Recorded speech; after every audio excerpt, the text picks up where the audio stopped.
বেটু, তুমি খেলা করছো? তুমি খেলা করছো?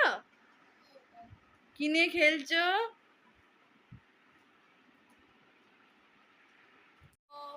Welcome to my channel. কেমন আছো তোমরা সবাই? নিশ্চয়ই খুব ভালো আছো। তো আজকে একটা নতুন ভিডিও নিয়ে চলে এসেছি। তো আজকে হচ্ছে জিতাষ্টমী। তো জিতাষ্টমী তেমন কার কার বাড়িতে হয় জানি না। তো তোমরা কার কার বাড়িতে হয় নিশ্চয়ই জানাবে। তো আজকের দিনে হচ্ছে বাড়িতে শিয়াল শুকনি মানে ওগুলো মাটির গড়া হয়, সেগুলো ষষ্ঠী তলায় নিয়ে গিয়ে পুজো হয়। সেইগুলো আবার তার পরের দিনে নদীতে গিয়ে ভাসানো হয়। তো আমি সেই ভিডিও তোমাদের সঙ্গে শেয়ার করব কী করা। তবু এগুলো আমাদের বাড়িতে হয় না, আমার মামা শ্বশুর বাড়িতে হয়। তো দিদিমা দেখলাম গড়ছে। আমি একটু আগে মামা বাড়ি গিয়েছিলাম, তো দেখলাম দিদিমা গড়ছে ওগুলো মাটি দিয়ে। তো আমি সেগুলো তোমাদেরকে দেখাবো কেমন হয়েছে। তো তোমরা দেখতে থাকো আমার সাথে ভিডিওটা। তো দেখো আমি মামা ঘরের কাছে চলে এসেছি। দেখো এটা হচ্ছে আমার বেটু, ও আমার সাথে এসেছিলো। তো তোমাদেরকে দেখাচ্ছি। ছোটো বোনও এদিকে ঘুর। তো এই দেখো দেখো দিদিমা কত সুন্দর করে এগুলো বানিয়েছে।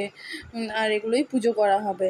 তো এগুলোর পর খড়ি মাটি দিয়ে রং করেছে। তো দেখো দিদিমা এগুলো রং করেছে, খুব সুন্দর করে এগুলো সাজিয়েছে, রং করেছে। তো আর এটা হচ্ছে আমার দিদিমা, মানে মামা দিদিমা। তো এরপর এগুলো পুজো করা হবে যখন তোমাদেরকে দেখাবো। তো এই দেখো সব জিনিসপত্র নিয়ে এবার মন্দিরের দিকে যাওয়া হবে। তো এখন প্রায় সন্ধ্যা হয়ে গিয়েছে, মোটামুটি ধরো 6:30 7:45 বাজছে। তো এগুলো নাকি সন্ধ্যাবেলাতেই পুজো হয়, মানে অষ্টমী থাকতে থাকতে নাকি এগুলো পুজো হয়। তো এরপর আমরা মন্দিরের দিকে যাচ্ছি। তোমরা দেখো। দেখো রাস্তায় প্রচণ্ড অন্ধকার, তাই টর্চ লাইট নিয়েই যেতে হচ্ছে।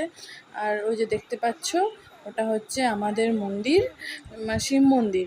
তো তোমাদেরকে শিব মন্দিরটা আরেকবারটি ভালো করে ঘুরিয়ে দেখিয়ে দিচ্ছি, তোমরা দেখে নাও। আর মন্দিরটা আমাদের বাড়ির কাছেই, একদম কাছেই যাকে বলে।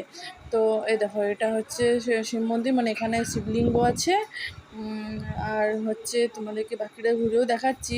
এই দেখো আমি আর নিচে নামলাম না, বলি সন্ধ্যা হয়ে গেছে, তো আর বলি নিচে নামবো না।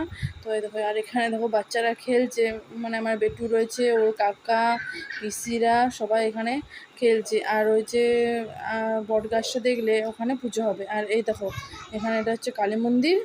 দেখো আমি বট গাছটার কাছে নিয়ে যাচ্ছি তোমাকে। তো এখানে সবাই আসবে, এখনও পর্যন্ত সবাই আসেনি। তো সবাই এলে পুজো হবে। তো দেখো আলপনা দেওয়াও হয়ে গেছে, এখানেই হবে। তো এই দেখো আবার আস্তে আস্তে সবাই চলে এসেছে আর পুজো শুরুও হয়ে গিয়েছে। তো আমি তোমাদেরকে দেখাচ্ছি কিভাবে পুজো হয় এখানে, তোমরা দেখো।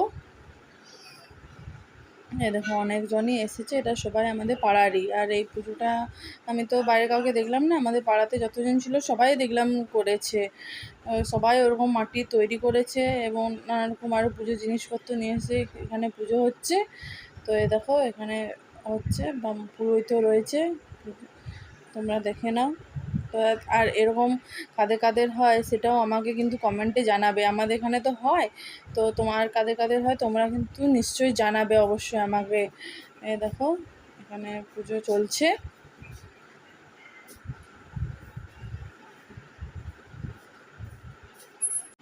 আর এদিকে দেখো আমি, আমার ছোটো মামি আর সেই ছোটো ননদরা এখানে বসে আছে। এ দেখো আরতি শুরু হয়ে গিয়েছে, এখানে আরতি চলছে। আর আরতির পর নাকি একটা রিচুয়াল হয়, তো সেটাও তোমাদেরকে দেখাবো। তো আরতিটা আগে হয়ে যাক, তারপর বাকিটা তোমাদেরকে দেখাচ্ছি। তো এই দেখো এটা রিচুয়ালটা হচ্ছে যে নাকি ওখানে কাজল নাকি বানিয়ে নিয়ে আসতে হয়। সেই কাজল নাকি এখানে সবাই পড়েছে, মানে এখানে যতজন রয়েছে সবাই পড়েছে। আর এই দেখো এই যে পড়ছে না, এটা হচ্ছে আমার ছোটো মামি। তো এই রিচুয়ালটা হয়ে যাবার পর পুজো প্রায় শেষের মুখে, আর কিছুক্ষণ বাকি আছে। তো এরপর প্রসাদ বিতরণ করা হবে। তো তারপর সবাই নিজে নিজে বাড়ি চলে যাবে। আর যেহেতু খুব সন্ধ্যা হয়ে গেছে, তো আমিও এবার বাড়ি চলে যাবো পুজো শেষ হয়ে যাবার পর। আর দেখো এরা রয়েছে এখানে, বলছিল হাই করবো, আমাদেরকে একবার দেখাও, ওদেরকে দেখালাম। আর এটা হচ্ছে দেখো দেখতে পেলে না, ওটা হচ্ছে আমার বড় মামি আর আমার বেটু। তো এই ভিডিওটা এখানে, এবার আমিও বাড়ি চলে যাব। তো দেখা হবে পরের ভিডিওতে। আজকের মতো টাটা।